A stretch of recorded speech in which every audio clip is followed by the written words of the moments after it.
with you some of the changes I made to my 2018 Heritage Softail Classic that you see in our videos.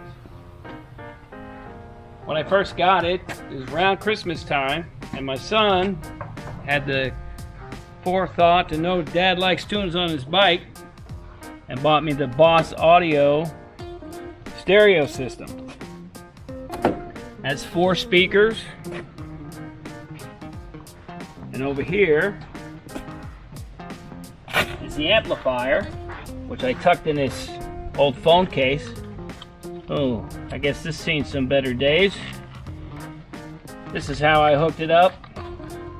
Wired it through here to the battery, up this way for the speakers, hooked it up in this, and tucked this behind my saddlebag with some Velcro. The system's pretty nice. It's got a nice sound to it.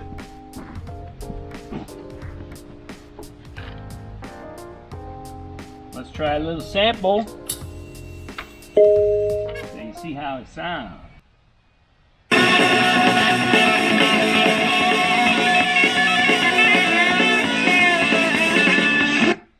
It's loud enough to hear over the pipes.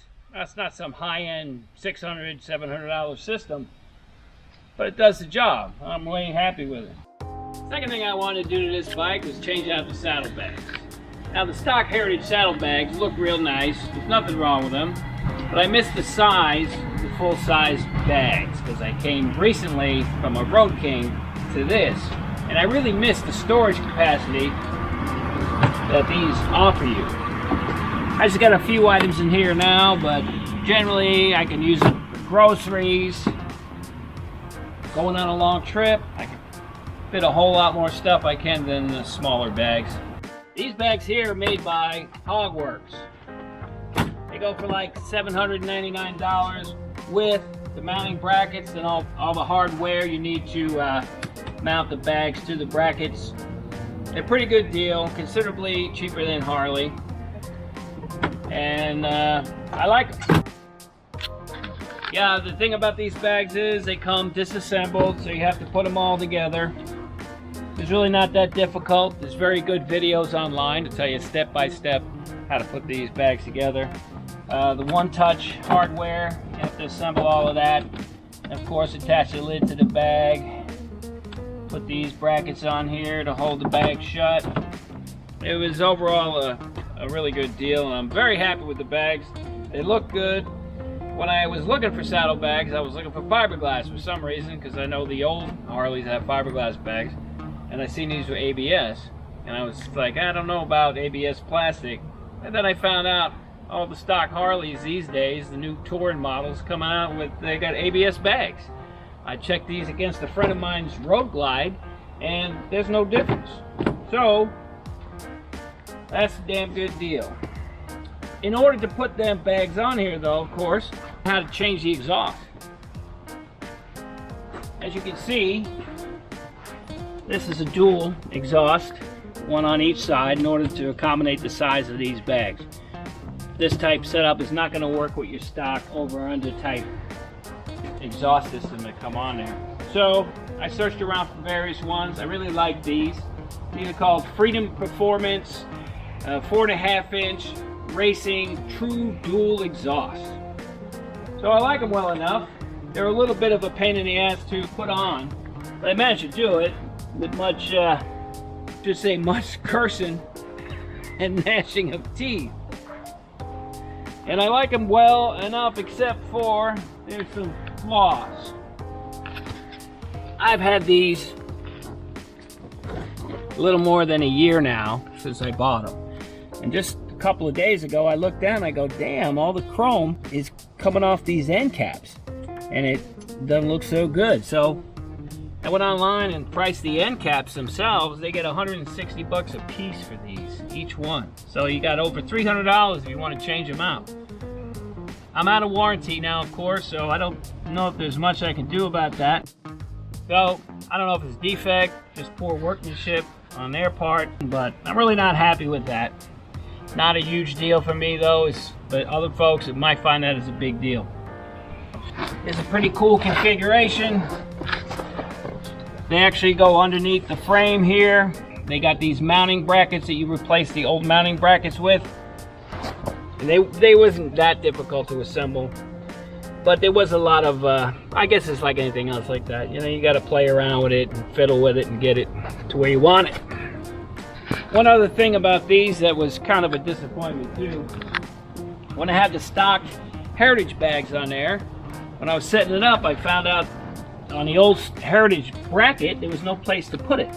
That's because when I took off the stock exhaust, there was a bracket on there that had a little accommodation for the Heritage stock bag. So I called the company. I go, hey, what gives? I don't know how this works. How am I supposed to put that on there? And they go, oh, you have to buy another part for the Heritage. I said, oh, it'd be nice if somebody told me that to begin with. Anyhow, I went and bit the bullet and spent 45 bucks for a little tiny bracket. I think it came to 50 bucks after everything said and done. That went from the old exhaust mount. Instead of there, you had to put it over here behind the peg so you can mount the stock bags. So I did that in the interim until I got these bags, because I tried these first and I was getting ready, searching for bags and what have you. It's not going to do you much good unless you change out your intake. So got a high performance air cleaner in here made by K&N. It fits right inside the stock cover. I didn't really want one of the external ones with the external air cleaner. I kind of like it protected from rain and what have you, so I went with that one. So now I got a big intake and performance exhaust. But if you're going to do that, as you may know, you need a fuel pack to dial it all in properly. So this is a Vance and Hines. This is 66005. This is the one that works with this engine.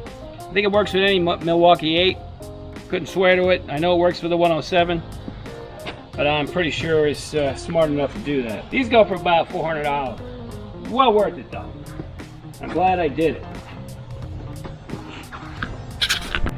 Another thing I did was change out the seat. This Saddlemen seat is the Explorer model. Way more comfortable than stock. I really enjoy this one. I feel more planted in it. Just the way this hugs my butt is amazing.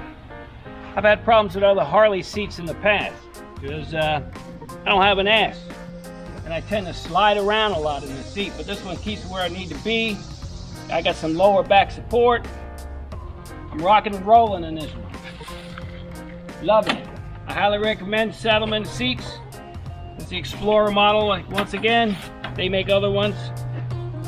This one suits me just fine. Okay, one drawback though of the Saddlemen seat, it really absorbs the heat.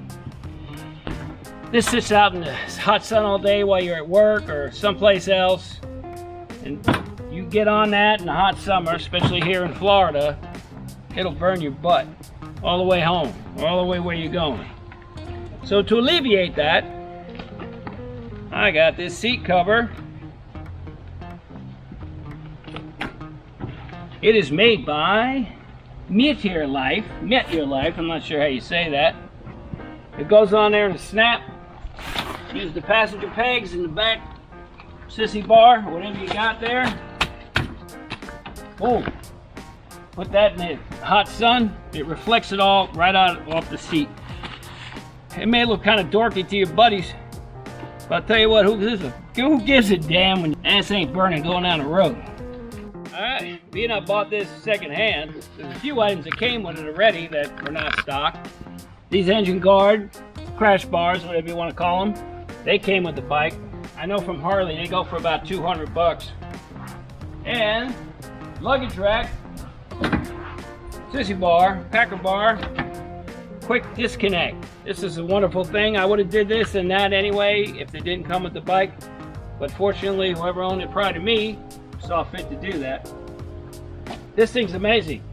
Just bungee cord, all the beer you want to do on there or anything else kind of bulky, and it holds it real nice. So I'm happy with that. And here's a small thing I want to talk about. This phone mount. Not very expensive. This is a screaming deal made by True Active. Get this on Amazon for literally less than $15. I think I spent $12.79 on that.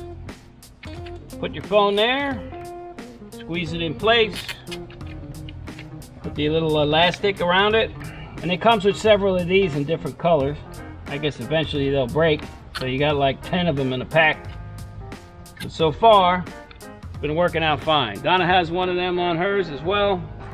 We don't have any problems with it whatsoever. Something else I forgot to mention, one of the other first things I did was put these wind deflectors on, otherwise known as fangs. These things do a great job in keeping your head from buffeting around in the wind. When I rode it home that day from the dealer, I couldn't believe how much buffeting I was getting over the windshield. It felt like my head was in a paint mixer. So I looked around for some different solutions and found these. Now this is an aftermarket company called JES Accents. You can find them online. When I bought them about $100, well, they were $100, and now online I looked them up the other day, they're up to $115. Still a good deal. I'd recommend them to prevent the buffeting when you have your windshield on and you don't want to feel your helmet shaking around like crazy. Thanks for watching, folks. I hope you got something out of this video. If you did, please like and subscribe to the channel. If you have any questions, please leave them in the comments, and I'll be happy to answer anything you may want to know about this bike or any other thing about some of the items I purchased to fix it up the way I like it. So that's it for today.